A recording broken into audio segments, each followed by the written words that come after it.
district, and on Thursday there will be, of course, the people of Omoro, and to come also the viewing of or paying their last respects to the late Jacob Oulanyah. And on Friday, which the President of the Republic of Uganda has declared a public holiday, that is when we shall be officially laying to rest the remains of late Right Honorable Jacob Oulanyah. So as of now, that is the program that was released by the chairperson of the organizing committee, Honorable Babalanda, the Minister for Presidency, was actually, yes, in charge of all this that we can see. But we should also remember that, of course, other organs like NRM Secretariat, we can also look at the Acholi community, the district of Omoro, Parliament of Uganda, of course, are also working hand in hand with the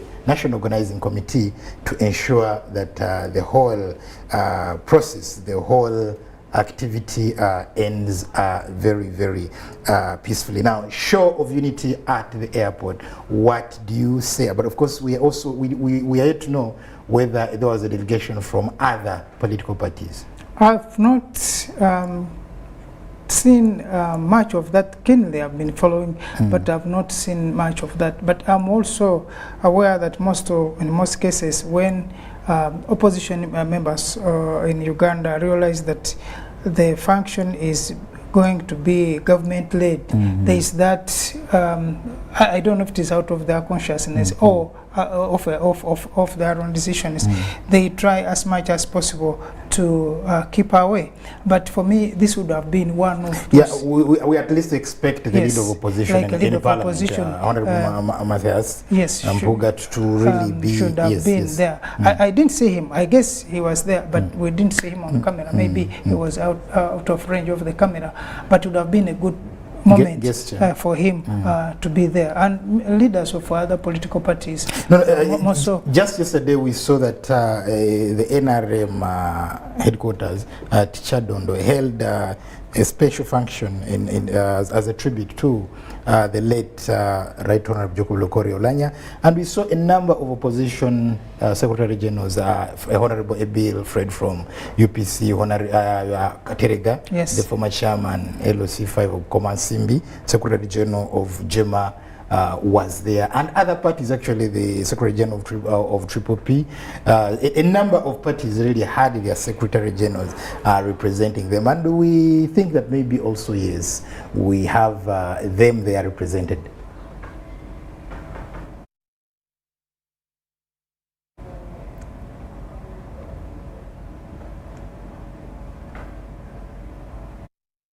Yes, as we can see, the cars are getting ready to transport the remains of the late Right Honorable Jacob Oulanyah from Entebbe to the funeral home of A+, where the body will be kept till Sunday, yes, when it will be taken to his home in Mienga for a special service or mass. Now let's look at, because this is very, very, very critical. When you read when you read about what happens in Kenya, when the late Jomo Kenyatta died, one of the people who actually went to State House to mourn, in the Jaluo culture, to mourn the life of Jomo Kenyatta was Jaramogi Odinga. By that time, he was actually fierce opposition leader. They were political adversaries. Yes. And also saw in Kabarak when Moi died. And Raila Odinga said, look here, I will be the chief mourner. And indeed, the president accorded Kenyatta accorded him that to be the chief mourner, to mourn. Yes, yet remember, there was a time when Moi and Raila Odinga were really not best of friends. So what we learn from this, because I wouldn't want the opposition in Uganda to behave like Tundu Lissu, who was celebrating the death of Magufuli. Exactly. Yes. But you know, death is something unique. In death, there is no winner. those both for those who hate and those who love, it's a neutralizer. You can't do much. You cannot continue hating someone who is dead because it's useless, and you cannot continue even loving someone who is. That's why they said till death. Once death happens, then we part ways. I no longer want no. Yeah, there's no attachment. No attachment. Much as emotionally people think you are attached, but in reality, there's no attachment. The separation has occurred. So in death, there's no more need to hate or no more need to love. No, and in African culture, it's even more important that we come together. Even when you don't like someone, once they have died, then you have to show the respect for the dead. For the simple reason is that you also don't know when you will die anyway, and you even don't know how your death will be. So I think it's a good time in death that we come together as a community and we mourn together and we celebrate together, because death comes to us all. But we have also seen that life has its own intricacies as we live, because then you don't know what is happening tomorrow, and you don't know who you will need in life maybe to help you.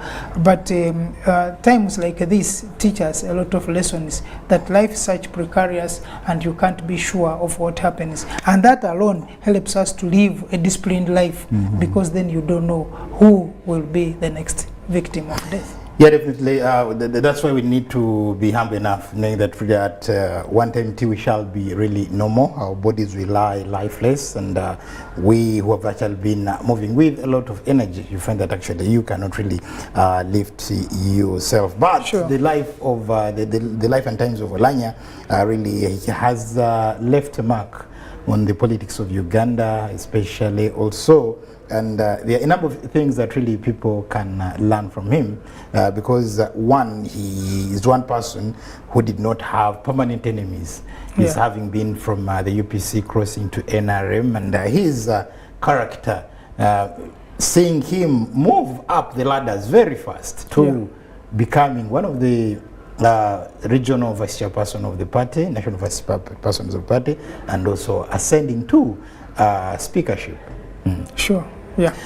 Well, still tuned to BC TV, and here we are, and back from Entebbe, where we have been receiving or showing the ceremony where government has been officially receiving the remains of the late Speaker of Parliament. Yes, your parting shot, James, and then we can hand over to production.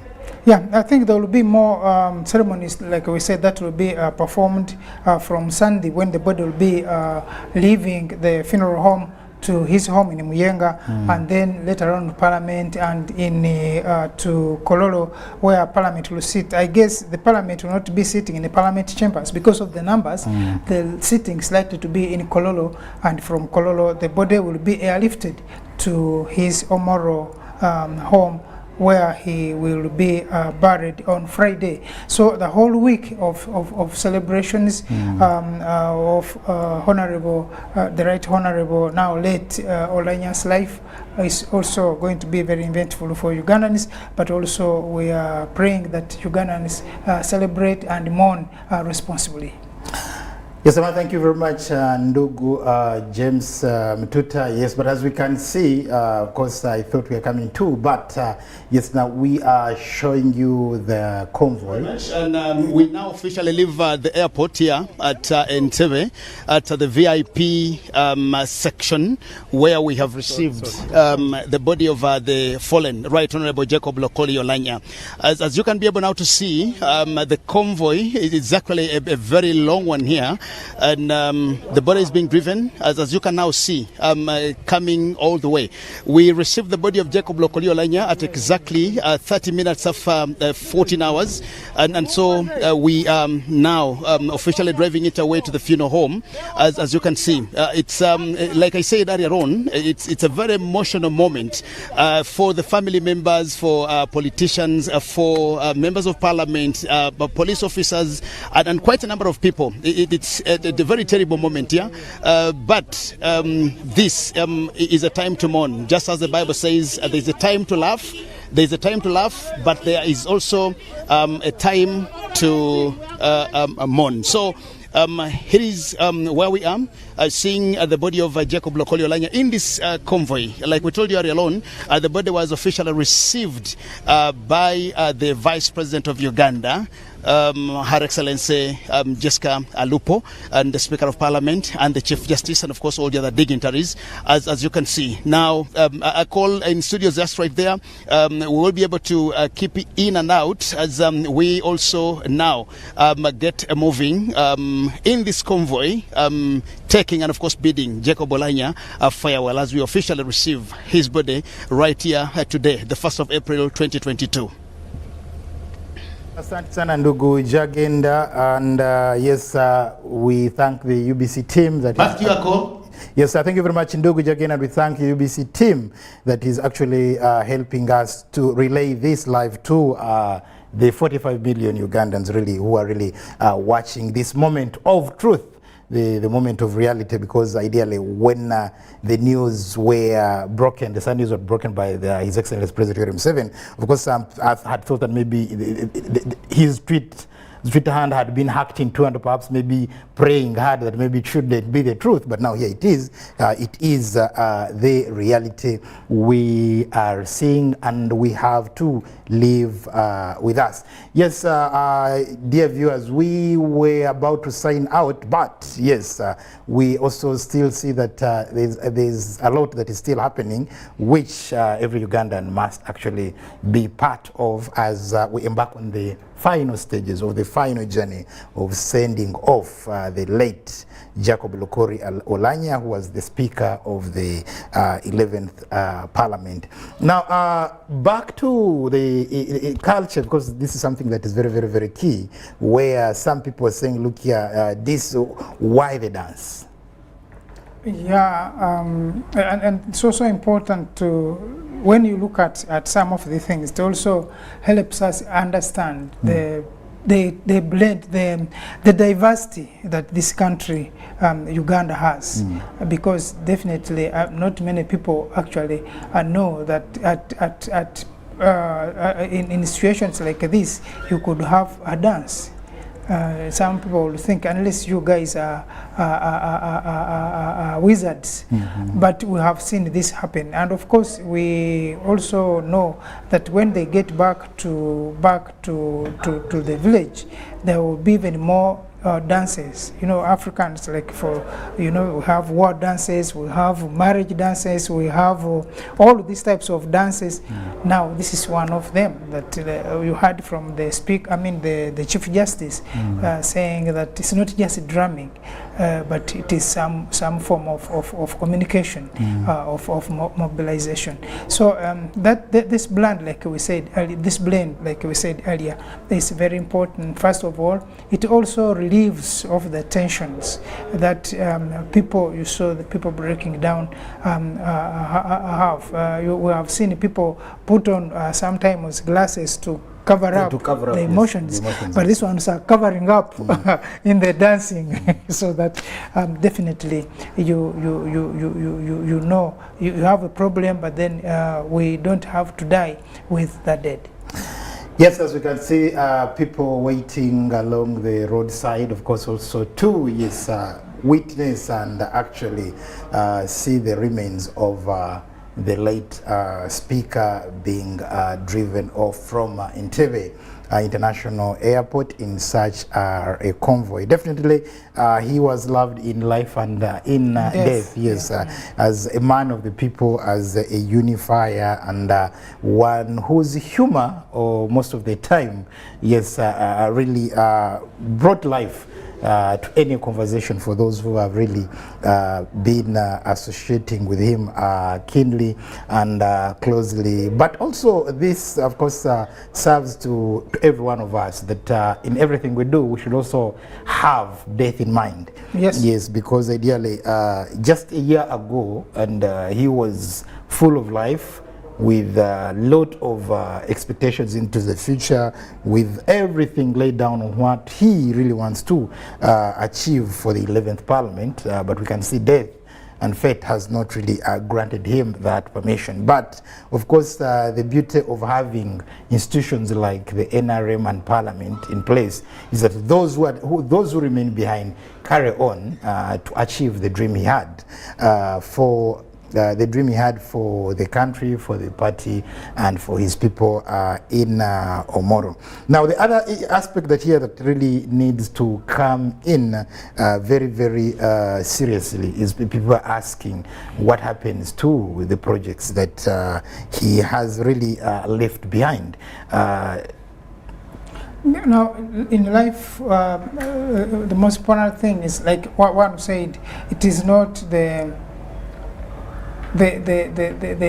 what you do, but actually it's what you leave behind. Because sometimes what you do can go with you, but what you leave behind is the most important thing. Of course, there are always challenges. Sometimes in Africa, for example, we have people who do things because they have that vision to be able to do that. Then sometimes they lack people who can support them from the back, that when this person is not there, I will take over. But I think, like you mentioned the issue of institutions, the institutions are there. So most of the things that he had started as a person, the family will be taking over, but also as an officer of government, the institutions will continue doing that. But like you did also mention, and it has been mentioned a number of times, we'll miss that promise that he had made, especially in revigorizing the parliament, that we needed to have a parliament on the contributions of coming from research, not just people talking what they know, but rather he needed to have presentations that are really thoroughly researched. We'll miss that.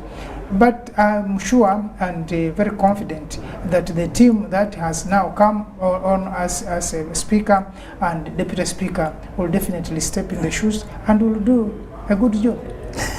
Yeah, of course, the new team, definitely one is that having Right Honorable Anita Among, having worked with Right Honorable Jacob Oulanyah, I think, of course, there are a number of things he has learned from him, but also Honorable Thomas Taiwa having been Chief Whip, though for a short time. Yeah, because the problem is time. Yes, time. Yeah, but, because we have seen until Oulanyah, people working with their predecessors for quite some time, and that continuity is very important. That when Sekandi came in after Ayume, he had something learned from Ayume, and then Honorable Kadaga came in after Sekandi, had learned something from. So when Oulanyah came in after Kadaga, it is assumed that he had also learned something. Now that continuity has been affected, but we are only hoping that the few days, the times that they worked together with the current speaker, she will have picked up something that she can also carry on and pass on to the next speaker. Yes, stay tuned to BBC TV. That is the convoy carrying the remains of late Jacob Oulanyah being driven off from Entebbe International Airport, and our UBC team is on really ground to take us through and actually give us the best of what is happening as we embark on the final journey to send off with honor the late Speaker of Parliament and also Vice Chairperson, National Vice Chairperson for Northern Uganda of NRM, and still the MP of Omoro in Parliament. Now, what does the law say about the election of the replacement of a member of Parliament? Is it after a month, 2 or 3? The Electoral Commission, after I think within the next 3 months, will have to announce the vacancy, and then of course call for nominations of the new member of Parliament. Tell us when the by-elections are going to. Yes, it will have to give a timetable for the by-elections. It is likely that it could be with alongside other by-elections if there are people who are going to lose their seats from the ongoing cases. Yes, of course, as you mentioned that, you are really threatening some people. Yes.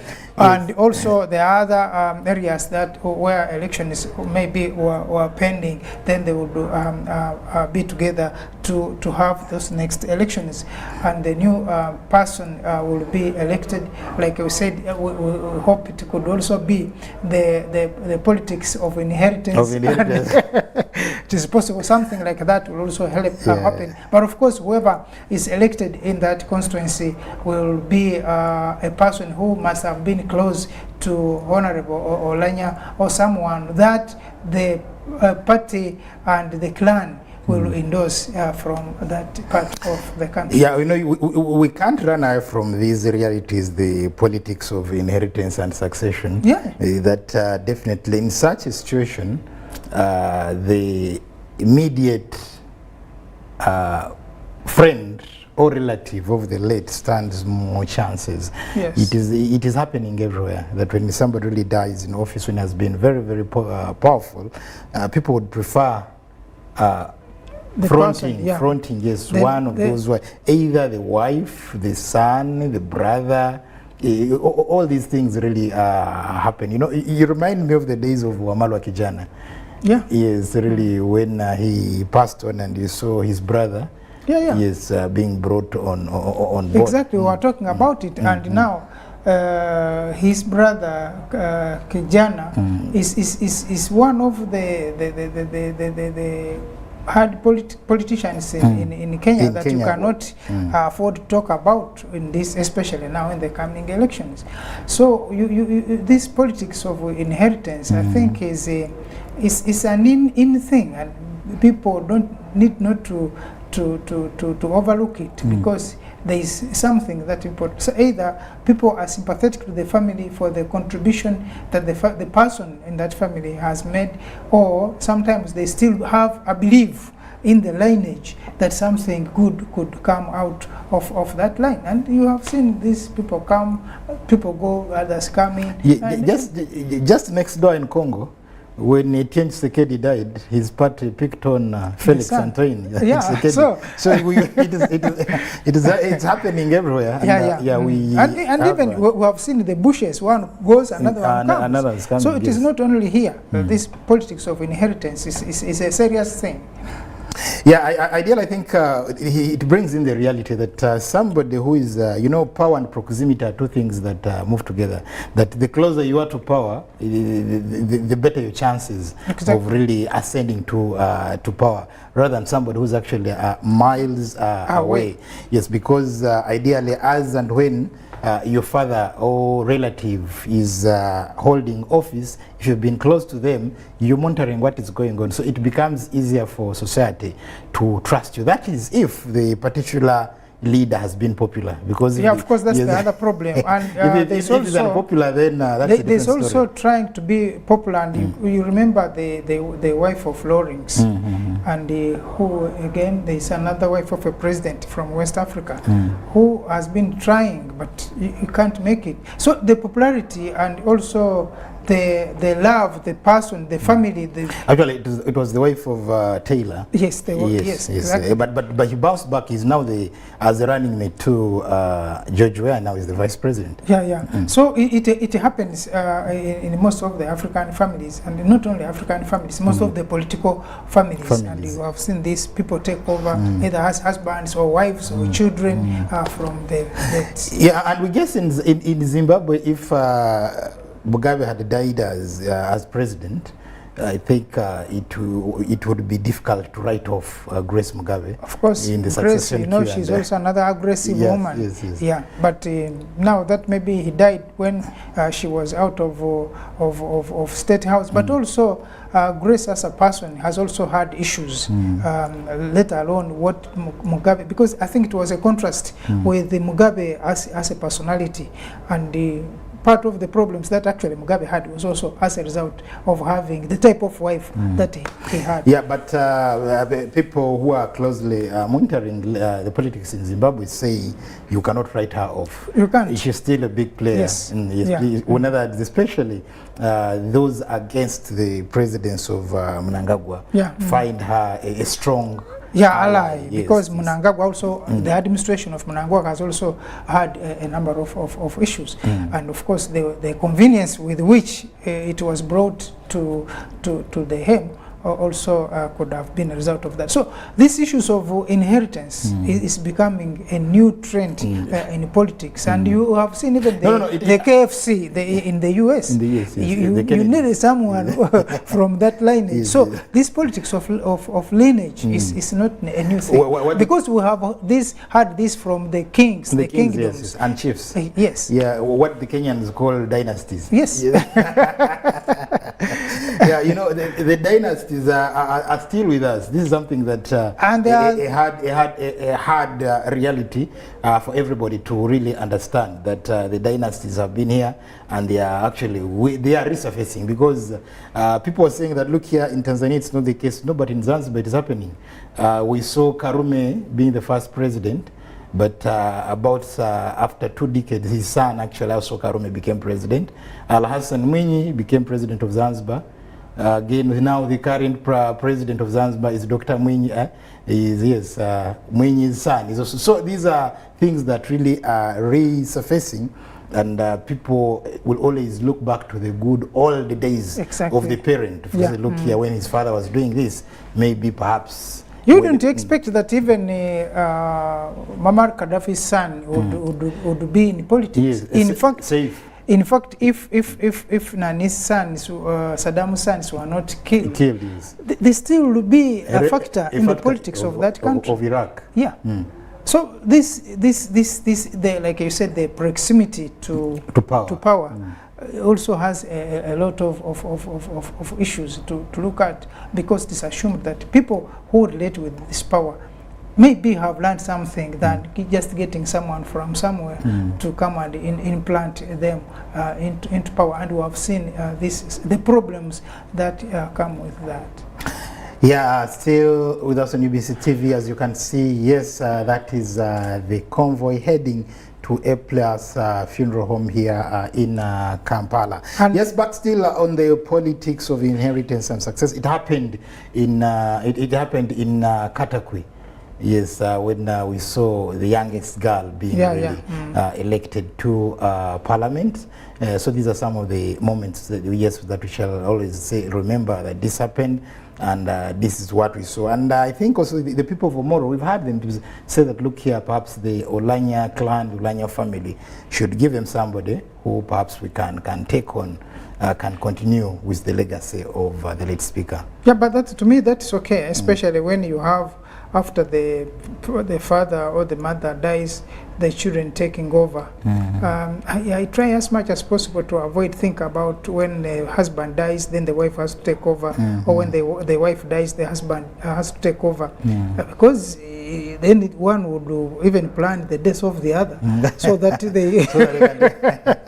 But you know, these are very tricky. We've had situations where those that have been suspected for having hand in the spouses. Of the spouses. Yes. Actually, when they come for elections, they are rejected. Yes. So even when this happens, make sure that your hands are clean. Exactly. So you have to come clean. You have to come clean so that you're not denied the chance to really ascend onto power. These are issues. I think even in the African tradition, it was very clear that if you are the queen mother, if you know the king had several wives. Yes. So if you are the particular wife, or the suspect that you should had in the death of the king, then your children are not given a chance. Yeah, your children, apparently, if they suspect you, the mother, to have been responsible for the death of the king, then your children are isolated. Isolated, actually. In fact, to the extent sometimes they will even take the children of the brother, or the young brother, if he's there, to take over, other than the family that is responsible for the death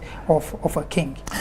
Yes, of course, we shall bring a huge list of the politics of inheritance. We just go next door, Kenya. We saw Jomo Kenyatta after his demise, we see his son, Uhuru, of course, emerging as the kingpin of Mount Kenya, the eventual president of Kenya. In the Luo Nyanza, we see the demise of Jaramogi. Now his son Raila is actually the kingmaker. We see the Kijana family in Western Kenya. Now we have Wamalwa also, who is who took over from the brother. Yes, in Tanzania, we can also see actually it's playing out seriously in Zanzibar. From Karume to Karume, from Mwinyi to Mwinyi.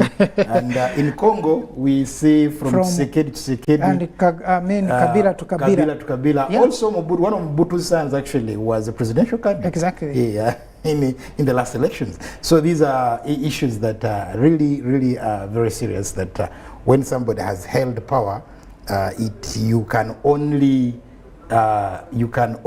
ignore or dismiss any member of their family at your own risk. It doesn't come so easily. Now, my concern is like when you look at that convoy, we were discussing about the management of the flag, and I guess someone from Parliament and from the police will, in the future, try to help that. That wrapping of the flags on car bonnets is actually abuse of the national flag, because the national flag is supposed to be protected from rain, from dust, from all that. Even when you are holding it, when you are moving it from the mast, it doesn't have to touch the ground. That's why a policeman has to put it on the shoulder so that doesn't go down. But I have seen it a number of times in this country very abused, and I think in the future something has to happen to that. When you study how flags are managed, it's a symbol of the country. Yes, it's a really the country. So you cannot have the country done like that. And in most cases they leave it to the people of the funeral homes to do that, because if it were a police car, they wouldn't have it wrapped like that. But this is a van for the funeral service, and that is why. And for me, I think I will complain until members of parliament do that. Of course, does this need legislation? Really, it is just a question of enforcing. No, it needs legislation because the flag and national antiquities need to have a subcommittee of parliament to look at when we talk of antiquities, what are we talking about in this country? So the national flag, the national emblem, how do we the anthem. The anthems, how do we handle these things? In most cases, they are, when you look at the committees of parliament, there's no committee on that. So I think in the future something must be done. Now, when you are managing this flag, you have seen a lot of commotion here. You will see it finally when they lower the coffin into the grave.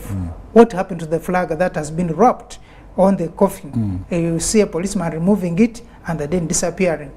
In essence, the flag, when it is removed from the coffin, it is supposed to be handed over to the next of kin of the late.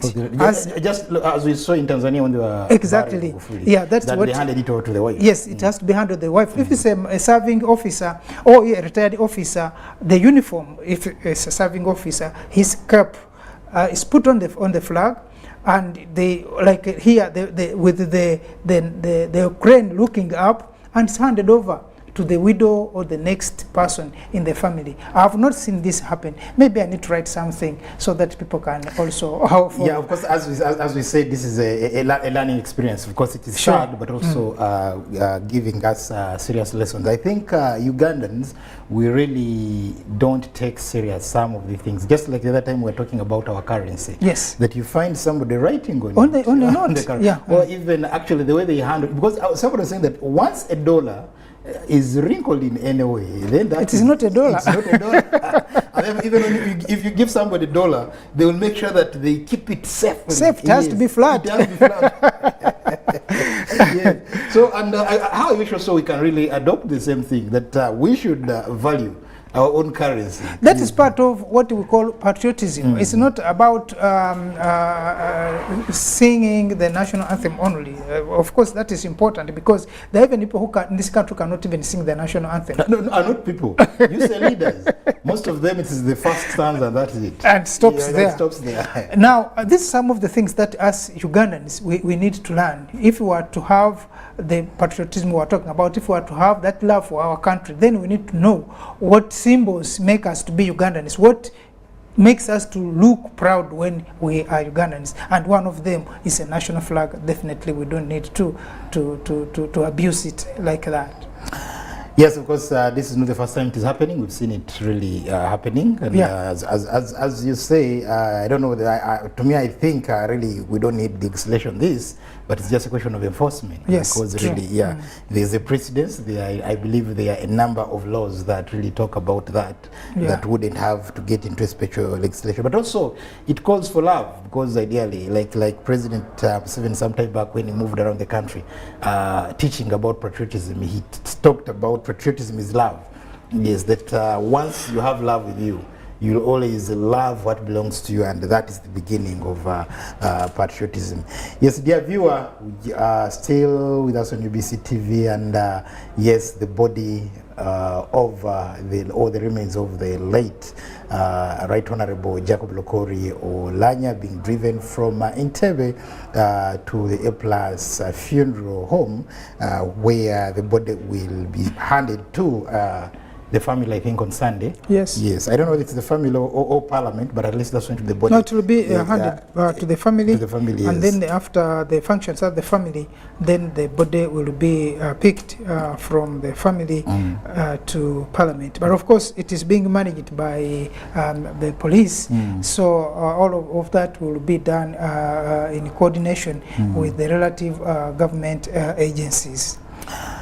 Yes, as you can see, the convoy is making way to Kampala, and today I can see there is no traffic, heavy traffic. Yes, of course, the paved way for the convoy so that it can arrive at the A+ funeral home in time.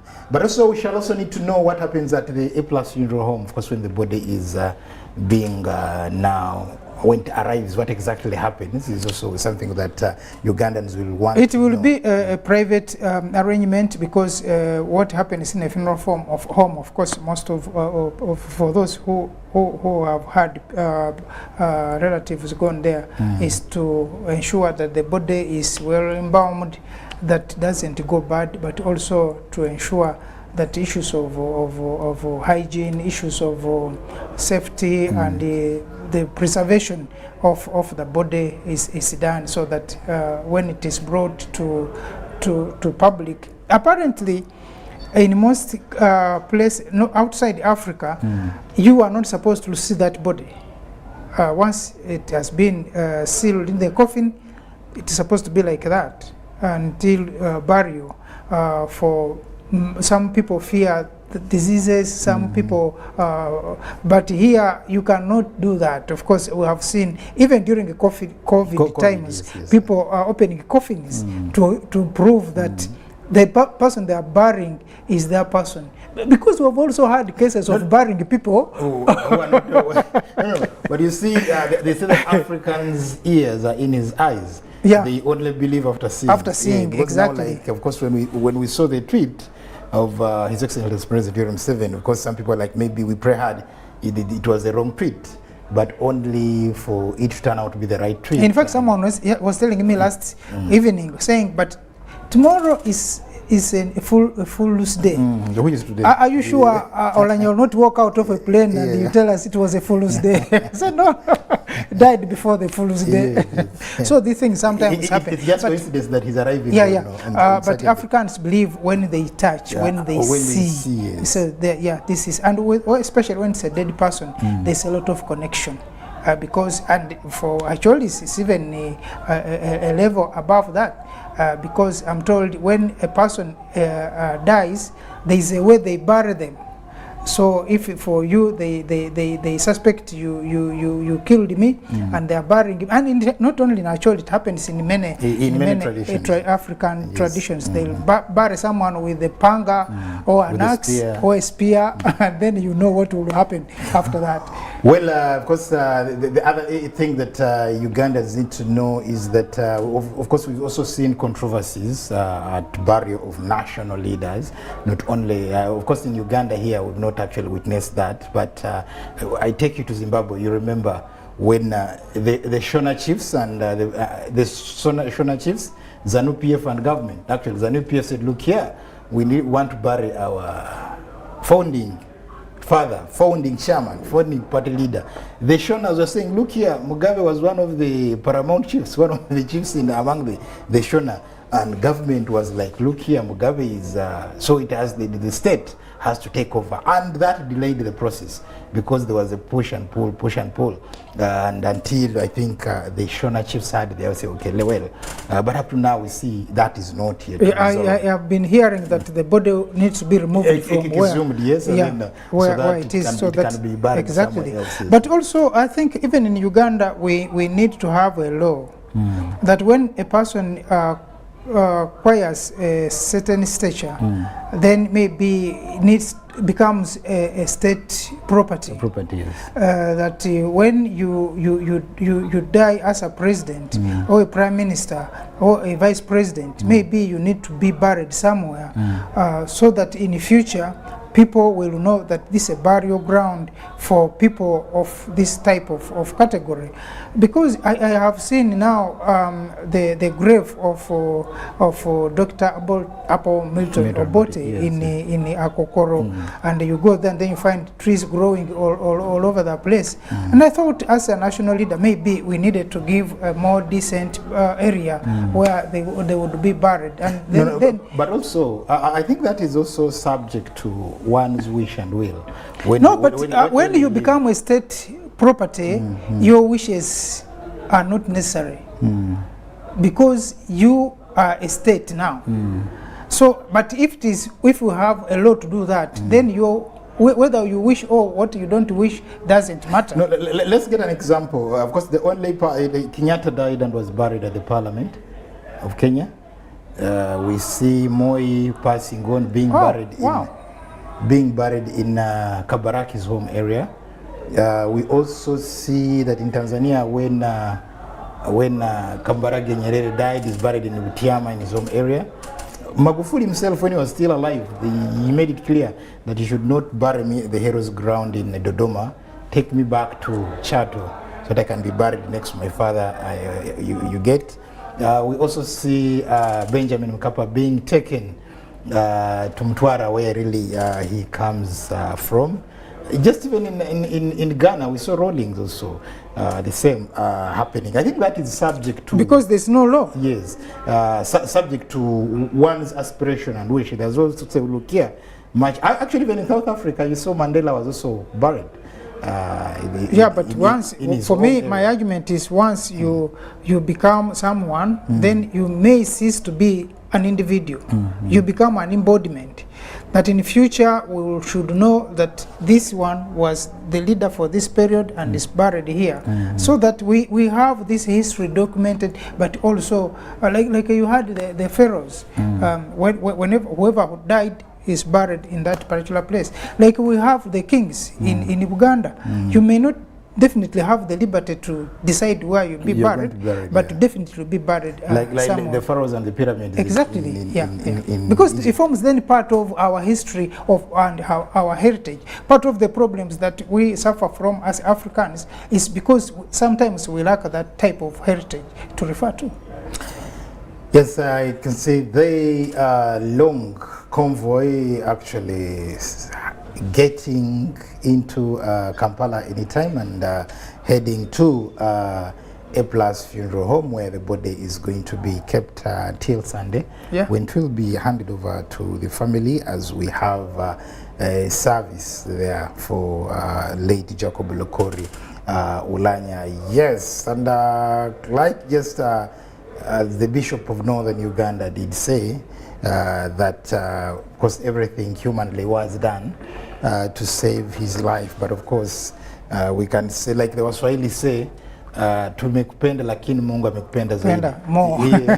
Yes, we loved him, but God has loved him more. And therefore, we really, to him we come from, and then to him we shall we return. We go. Yes, that is the law of nature, that at one time definitely, we shall have to join our ancestors. Now, far from this, let's look at the social life of Oulanyah. Some people never knew the other side of his. Of course, they look at a man in bow tie. Man every other time on screen or here with as a speaker. But let's look, he had also the other side, dancing as part of it. Apparently, I was telling someone that Ugandans and the Acholis have lost Oulanyah, and the member of parliament has lost Oulanyah. But for us, people of Bugisu area, we have also lost our own. Because the children, some of the children Oulanyah has are actually our children, because Oulanyah's first wife was a daughter of the late Minister of Works during Obote to regime, Mzee Nangwale, and so the people from Duda, we have lost Oulanyah, who was actually now a part of that family of Nangwale. Now Oulanyah is also has been a very social animal, has been a very social person. You would find him in the church, you would find him in sporting, you would find him you saw him how he was dancing the bola dance, and a lot of those things that he has been doing. So many people will definitely lose him, but we also looking at him as a very organized person in parliament, because he has over time learned from what his predecessors have been doing in parliament, and he had also become a darling of the members of parliament, but also the people of this country, and he will blend with whichever community in this country, be it in the west, be it in the east, be in Uganda here, and all the parts of Uganda. So I think that's the other aspect, because there's also one thing, being a politician and being a leader, but it's also a different story, winning the people's hearts. That is a factor, because we have even seen some leaders, but who are very aloof from the communities, let alone other communities where they don't come from, but even their home communities where they come from. No, I think Oulanyah shared traits with the likes of Jerry Rawlings, the likes of KK in Zambia, because those are leaders who are known for really who liked dancing.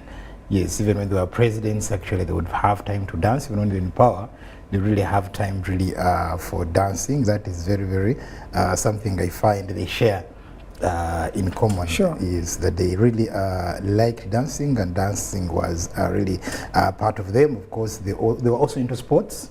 Yes, the way they really liked and loved sports. This, as you can see, of course, a few moments from now, I think that is Chibuye. No, this Chibuye, yes, roundabout, Chibuye, and the convoy is now heading down in the city for the black people, like they used to say. So we are now in Kampala. Yes, yeah. Now the body is in Kampala, and yes, anytime from now, we shall see, of course, the body heading to A+ funeral home. These are issues that we say, as we're saying. Yes, of course, these are issues that are very, very, very clear. You know, at times people say, look here, no, the body was not received, but now here it is. Everybody out there can now, this is a moment of truth that, yes, Right Honorable Jacob Oulanyah is no longer with us, he's gone. But we have to celebrate his life and emulate what he stood for, and perhaps see how to carry on. You know, life is a baton. You pass over. You pass over. You remember the one of the leaders who said that in this issue of politics is a really but lakini mtu mwingine anataka kunyang'anya.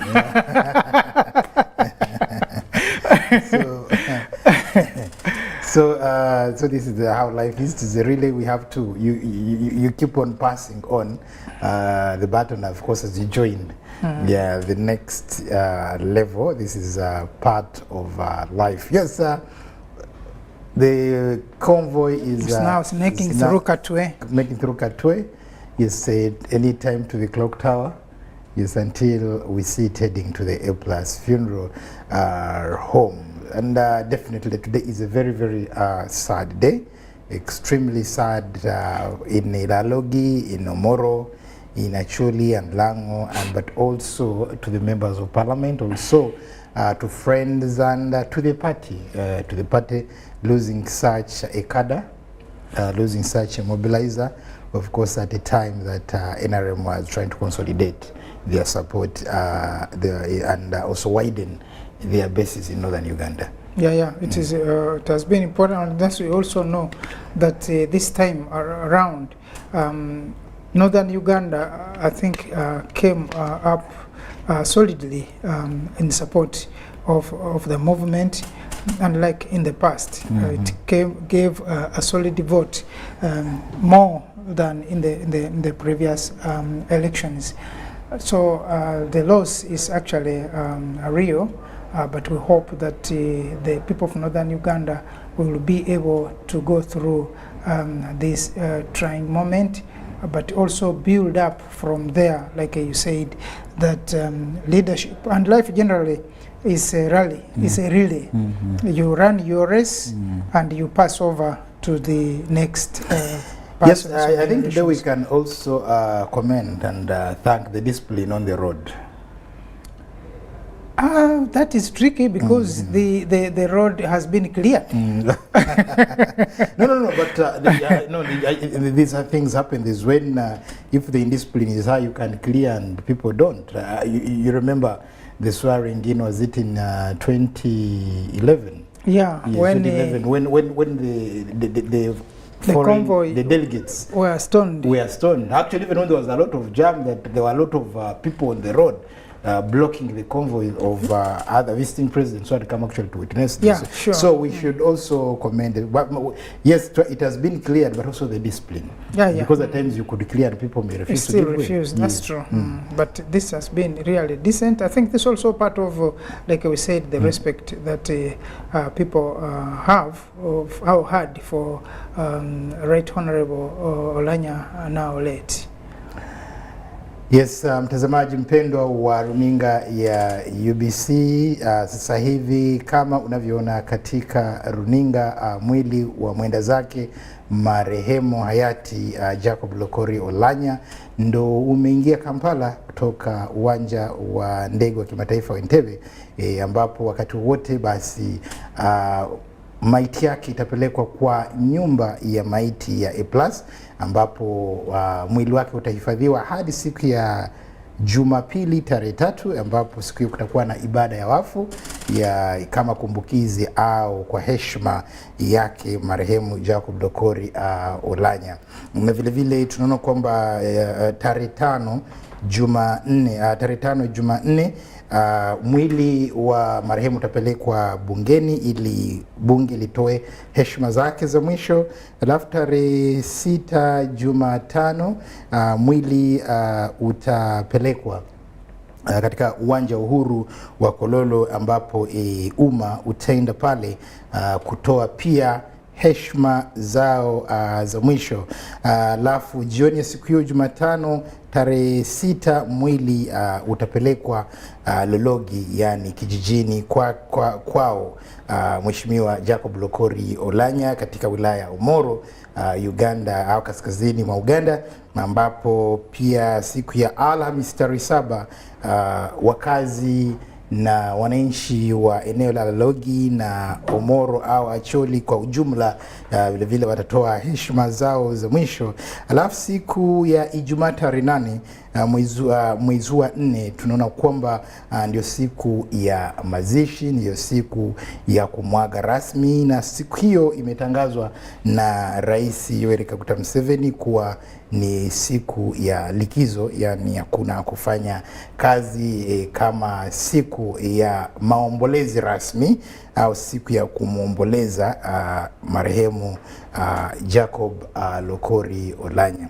Wale ambao hawamfahamu marehemu Jacob Lokori Oulanyah, Jacob Lokori Oulanyah alizaliwa tarehe 23 mwezi wa 3 mwaka 1965 katika wilaya ya Gulu, na vile vile tunaona kwamba alifariki tarehe 20 mwezi Machi, yani zilikuwa zimesalia siku 3 tu ili sherekee siku yake ya kuzaliwa. Na tunaona kwamba katika eneo la siasa, kwanza alikuwa mwanachama wa chama cha UPC na baadaye akakihama hicho chama na kujiunga na chama cha NRM, ambapo tunaona kwamba amekuwa kada nguzu kwa kweli, muhimili mkubwa katika mambo ya kutafutia NRM kura kaskazini mwa Uganda, kiasi kwamba alipanda ngazi za utawala wa NRM hadi kamati ya kilelecha kwa Kiingereza SEC, ambapo alikuwa makamu mwenyekiti kwa upande wa kaskazini mwa Uganda. Vile vile amekuwa mbunge wa Omoro. Sasa huu ungekuwa muhula wake wa 4 kuwa mbunge wa eneo hilo la Uganda. Mbali na masuala yake ya siasa, Jacob Lokori Oulanyah ni mtu ambaye alikuwa ni mcheshi. Vile vile alikuwa ni mtu ambaye anapenda kuendesha pikipiki na pia kucheza, yani mambo wakati fulani katika wakati wake wa ziada alikuwa anapenda muziki hasa wa Lingala, na pale kweli alikuwa ni mchezaji mzuri sana sana. Na siku ya leo kwa kweli ni siku ya maombolezi na ni msiba mkubwa, kwa sababu ndio mara yetu ya kwanza kama taifa au kama nchi spika akiwa madarakani kufariki au kuaga dunia. Na si Uganda tu, lakini katika Jumuiya ya Afrika Mashariki ndio mara ya kwanza kwa kweli spika akiwa madarakani kufariki dunia. Kwa hivyo mambo yanayoendelea mengi ni mageni kwetu na lazima tutajifunza mengi, na pale ikiwezekana, kama wengi walivyosema, kuna baadhi ya vipengele katika katiba yetu au katika sheria zetu lazima zibadilishwe ili ziweze kuzingatia hali halisi ya utamaduni wetu wa Kiafrika, kwa sababu wengi wamelaumu na kulani sana kitendo cha yule aliyekuwa spika kufariki, na papa hapo kabla ya kumuomboleza rasmi na kumzika, alafu shughuli au kinyang'anyiro cha kuwachagua wale watakao chukua nafasi yake kikawa kinaendelea. Kwa hivyo ni swala ambalo hatuwezi kujifumbia macho. Lazima wahusika, wadau walifanyie kazi, walinogee dawa, ili labda swala kama hilo likitokea liwe linaambatana, liwe lina akisi hali halisi ya tamaduni zetu mbalimbali za jamii ya Afrika na hasa jamii mbalimbali hapa nchini Uganda. Yes, back to Matuta. We see any time from now, I think 5 minutes from now, or 5 to 10, we should be in A+ funeral home. Now, these are now new trends that currently we find that we have funeral service providers, and as opposed to the past, where actually now would see either the state actually I think it would be police now. Yeah, they're taking the body to Mulago, yes. And keeping it there until okay, even in certain countries it also happens some times that there are persons, individuals above a particular level that even private service providers may not handle, that the police have a fully fledged unit.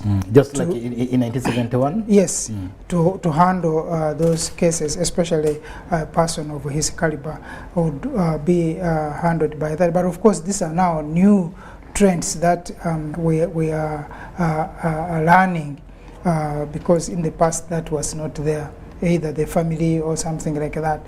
And you used to have a person dying and immediately being buried, because then the management of the dead body would be problematic. But we are now learning some of the new trends that you can have a body, especially Uganda. We are not very known for that.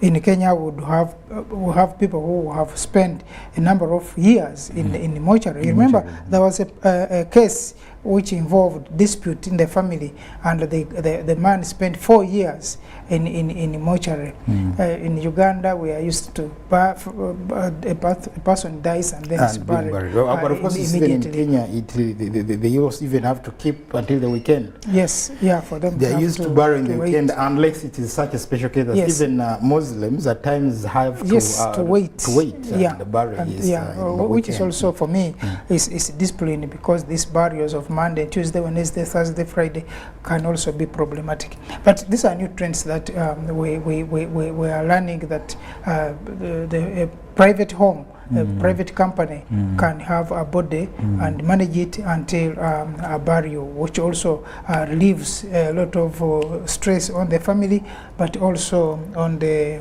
government, so that government can also have time to do other things. Yes, I also remember when the chief, the one who headed the Biafra war from the Igbo side, was he called Chief Ojukwu? Yes. Yes, of course, when he also passed on, we witnessed a number of things, traditions of the Igbo people. Yes, of course, such a person being buried with, is it an ego? Exactly. How you get it. Yes, so these are things that, and the Igbo are very passionate about their culture. And they said, look here, he's one of the chiefs we have, he's one of the elders, and therefore, and you see the Igbo, the culture of every other time you move from one class to another is a graduation. Exactly. Yeah, but even this one, you realize that the body is actually going to be handled by police officers of a particular rank. Now, much as we have the private service providers, they ladies and gentlemen, we now arrive at the A+ funeral home here in Mengo, where the body of Jacob Oulanyah has been brought. It has been another very long journey from the Entebbe International Airport to where we are here now. We've just arrived at the funeral home here in Mengo. Like we said earlier on, the body of Jacob Oulanyah was flown into the country, and of course it was officially received at 2:30 today by Her Excellency the Vice President of the Republic of Uganda, and the Speaker of Parliament, the Chief Justice of Uganda, and my former Vice President, His Excellency Edward Chwanuka Sekandi. Now, of course, here is where we are, and like we earlier on told you, the only ceremony that was at Entebbe Airport was to officially receive the body from the Ethiopian Airlines that brought it into the country. And when it was handed over officially to the government of Uganda, and now it is in the hands of the funeral home here at A+ in Mengo. It's where the body is going to be kept, and of course there will be a service on Sunday at home in Muyenga, and on Monday. Then of course on Tuesday, members of Parliament and the rest of the country will pay tribute to the foreign Jacob Oulanyah. Here is where we are just right now at the funeral home in Mengo at A+. We told you earlier on that the body, of course, has been given that official guard of honor mounted by senior police officers of the Uganda Police Force, all at the rank of Assistant Commissioners of Police. Just as you can see earlier on, we were with the Speaker of Parliament, Right Honorable Anita Mong, who was indeed very heartbroken, but finally we get here, as you can be able to see and to be. The body will be kept here for tonight and tomorrow before it's taken to home in Muyenga to continue with the arrangements as the committee that is in charge of organizing this earlier on told us, and so we officially now arrive here. Akol, Matthew Studios, anything that you would love to know and hear from me?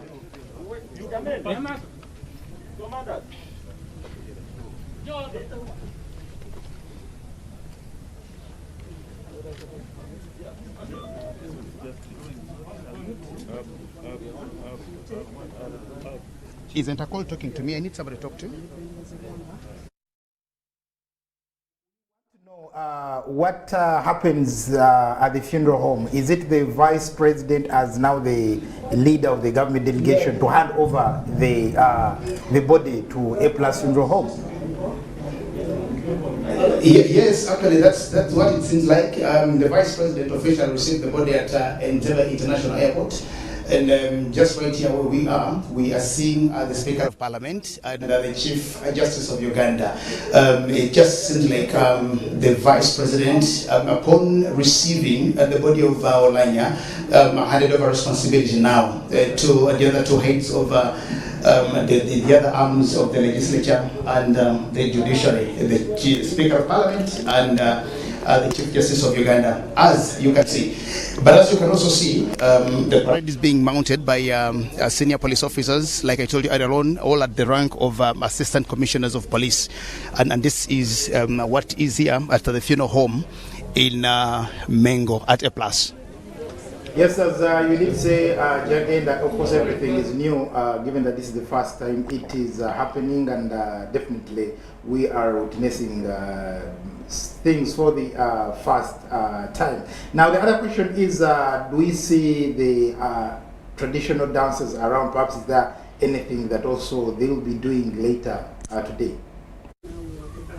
Say it again. Say that again. When you talk about the traditional dancers, are they anywhere near that perhaps also they have a role to play now?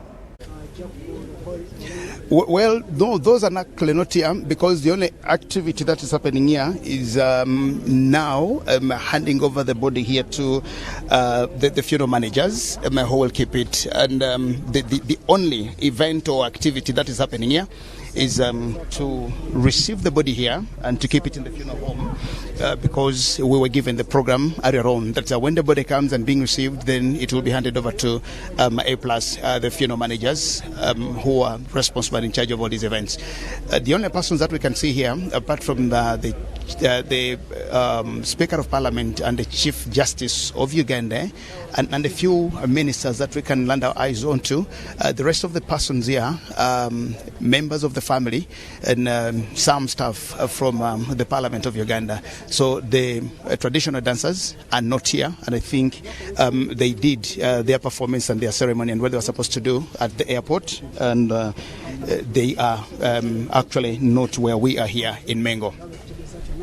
Na mtazamaji mpendwa wa IBC TV, sasa hivi tu katika nyumba ya wafu au ya A Plus, ambapo pale Mengo, ambapo mwili wake aliyekuwa spika wa bunge marehemu Jacob Oulanyah unaenda kuhifadhiwa hadi Jumapili, ambapo utapelekwa nyumbani kwake Muyenga kwa ajili ya ibada ya wafu. Kama tunavyoona, shughuli ya leo sasa hivi inaendelea, inasimamiwa na spika pamoja na jaji mkuu kama utaratibu au sheria ilivyo. Na baada ya shughuli ya sasa, kama tunavyoona, kwa kweli mambo mengi ni mageni kwetu, na tunaendelea kujifunza nini hasa kinachofanyika spika akiwa madarakani anapofariki. Utaratibu wa mazishi yake ni mambo mageni kwetu, na kwa kweli mengi tunajifunza, na pale tunapoona dosari au mambo yanayokinzana na mila na desturi zetu kama Waafrika, lazima wabunge na bunge la 11 lishughulikie hivyo vipengele ili tuwe na sheria ambazo zinaenda sambamba, ambazo zinafikiana na utamaduni wetu kama wananchi wa Uganda, wana Uganda, unaendana na tamaduni zetu kama watu wa jumuiya ya Uganda, hata na vile vile sisi wa Afrika, kwa sababu kuna mambo ambayo kwa kweli unaona kwamba ni kama maajabu, ni mambo ya ajabu kusema kwamba hiki kinaendelea wakati bado marehemu hajazikwa, au jambo fulani linaendelea wakati marehemu hajazikwa.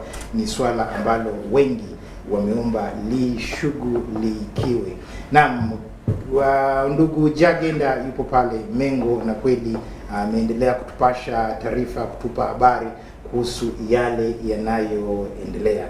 Ni siku ya majonzi, ni msiba mkubwa, tunasema makiwa buriani Mheshimiwa Jacob Oulanyah. Yes, ndugu Mtuta, yes, these are very, very new things that we keep learning, especially funeral service provider. Now we're seeing the importance. No! Thank you. The parade is now being mounted and, of course, receiving the body here at the funeral home. And, of course, our call also asked for the bola dancers. Where we were, we hadn't seen them, but, of course, here they are to still perform the cultural dance for the warriors, as we earlier on heard from the Chief Justice telling us what that was, and one of the members of Parliament from Gago County, the Honorable Alagen James from Gago, who explained to us what that dance means and why they have to do the dance, and actually this is what the dance they are doing. And of course the parade is also being mounted here, and let's be part of this event as the body is being brought into the funeral home here for management until Sunday, when it will be again taken home for service, and thereafter the programs will continue ensuing, as earlier on told to us by Minister Babidi Emile Babaranda, the chairperson of the organizing committee of this particular event. We are at the funeral home in Mengo, at the A+ home, where the body of Jacob Oulanyah, the fallen right Honorable Speaker of Parliament, will be kept for tonight, and of course the following nights, as we will get to know. Okay.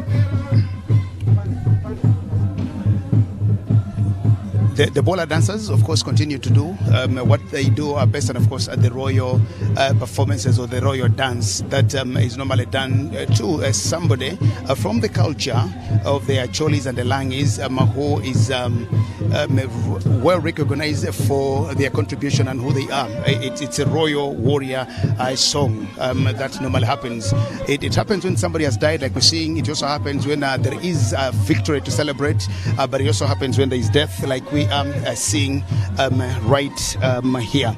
It is a day that we all live to remember, a very sad day, a very sad moment, and a very somber event for the country of Uganda, the family of Jacob Oulanyah, the Parliament of Uganda, and of course the community in Omoro in Gulu district, where the fallen member of Parliament was representing the people in there, and we're saying it is where we still are.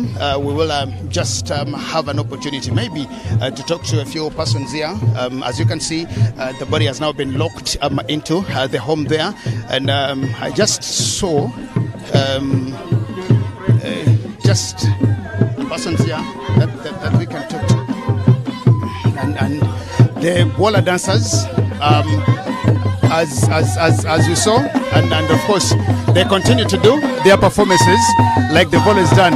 This is a traditional dance for warriors. It is done to people like Jacob Oulanyah. The body has finally been handed over to the funeral managers here at A+ in Mengo, as you can continue to see. And of course, this is kind of the celebrations. Let's be part of the celebration.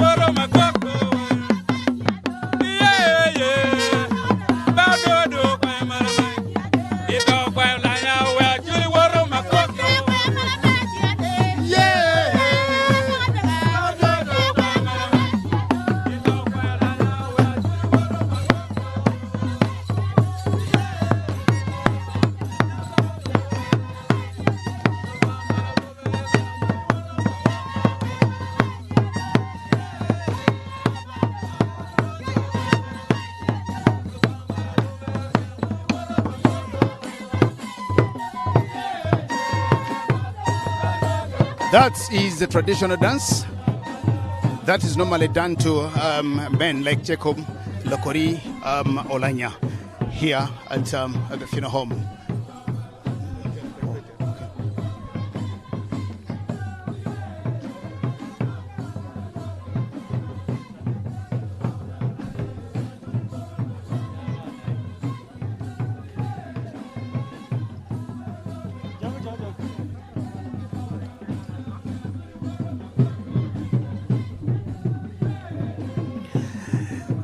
It just seems like it's officially now done here, where we can see. We told you that the situation at the moment, it's not all fun. When you see people dancing and when you hear the drums, especially if you do not understand the language, you may really not understand that it's a very worrying situation for what is really happening here at the funeral home where we have officially left. Now this is officially A plus here, the home, the funeral home where we have kept the body of Jacob Oulanyah. Like I told you, when you see the people dancing and when you hear them jubilate, you may think it's some sort of celebrations. But you know, the Bible says in Ecclesiastes chapter number 3 that there is a time for everything under the heavens and on the earth. So there is a time to merry-make, there is a time to jubilate, there is a time to dance, there is a time to feast, but there's also a time to mourn. We are mourning, but according to the cultures of the Acholis and the Langis, this is the kind of celebration that they do, especially when they are mourning. They do their dances, and we're told this is a dance for royalty, especially for somebody who has done expeditions to the community, like Jacob Oulanyah. We received him earlier on today at exactly 2:30. We got the body, we received the body, and it's now brought to the funeral home here in Mengo, where it will stay for tonight and tomorrow, and of course on Sunday it will be taken to home in Muyenga, where there will be service, and on Monday, then Tuesday, they will be paying tribute to him in Parliament, and where members of Parliament, of course, will officially and finally say goodbye to their leader, to their fellow comrade, to their fellow legislator, a man they've been with in Parliament for all these years, and of course, they will have an opportunity, each of them, to talk about the Jacob Oulanyah that they knew. And of course, subsequently, we will see the other bits of the celebrations and, of course, the things that will continue to happen. We just want to thank you so much for being part of the coverage that we started earlier on today at Entebbe International Airport, where we received the remains of Jacob Oulanyah to this time, and it is just a few minutes to 5 o'clock tonight. I want to thank the team in studios, Ndugwa Cole, Mandy Amazima, and James Mututa just right there, and of course the backroom staff for everything that you've done, and of course for my very able camera persons here and the technician for everything that they've done from Entebbe to where we are here. My name is Jacob Oulanyah, wishing all the best and just promising that more of the coverage of Jacob Oulanyah will be live on UBC TV. We'll give you every detail of everything as it will happen until the day we'll say goodbye and fare thee well to Jacob Oulanyah. Jacob Oulanyah, we say rest in glory. You have done your bit. We will find you where you've gone. You will not return to us. For God and my country, I am Jagenda Semakola Zikusoka Sajabi. Shalom and goodbye for now.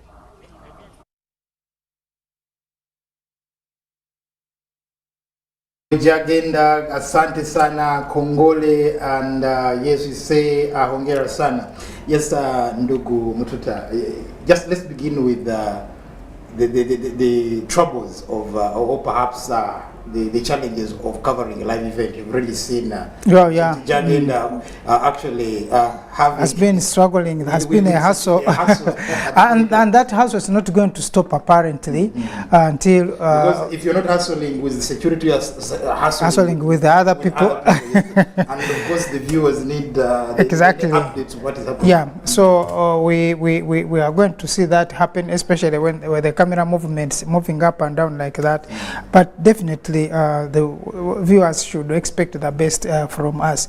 But also, I think I would want to thank the camera person who was there, was doing a great job, even with that minimum space, but was able to be able to bring us the pictures that definitely we wanted. And we thank all the team that has been in studio with us and everyone that has been involved in this coverage for today. And thank you also for standing the heat all this time until it's been an extended coverage, and I think more will be coming our way tomorrow and the following day until the late Honorable Speaker will be buried. Na ndugu mtazamaji mpendwa wa UBC TV, sasa hivi ndio tunafikia mwisho wa matangazo yetu mbashara ya mapokezi rasmi ya mwili aliyekuwa spika wa bunge la 11 mwenda zake Mheshimiwa Jacob Oulanyah. Yes, dear viewer, we come to the end of our live broadcast of the function to receive, or the ceremony to receive, the official receiving the body of the late Speaker of Parliament, Right Honorable Jacob Oulanyah. I must thank you very much, Ndugu James Mututa, for joining me, and also the team that was in Entebbe that actually has managed to give us this, and eventually, and also not forgetting the management of UBC TV for really having assembled this, or made it easier for us to pull it off so that we can really inform Ugandans of what is going on. Amanda Kola Mazima saying bye-bye, and our condolences to His Excellency the President of the Republic of Uganda, to the family and to every Ugandan.